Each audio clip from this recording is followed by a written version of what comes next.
Hi mga kabebang! Baka ikaw na lang hindi pa na-invite ng Facebook Content Monetization Beta, yung bago ngayon ni Meta.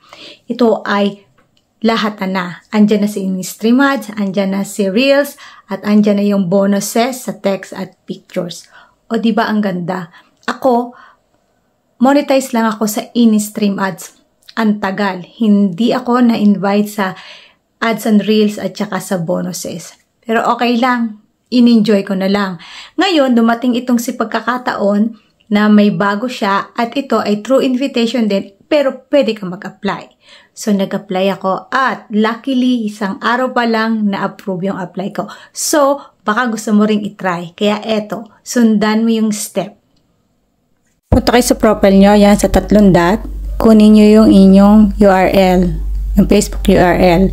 Tapos, exit kayo ulit. Then, puntahan nyo yung 3 dots sa taas and left. Punta kayo sa creator support. And then, after that, yan, monetization. Ang iba nakalagay dyan, monetization pro. Tapos, program eligibility. After noon, yan, scroll down nyo.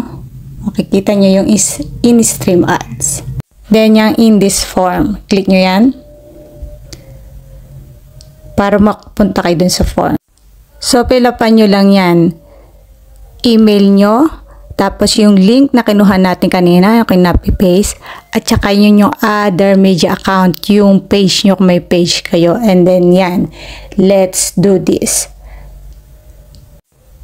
So ito na yung lalabas, okay nyo na. Sana nakatulong. Bye.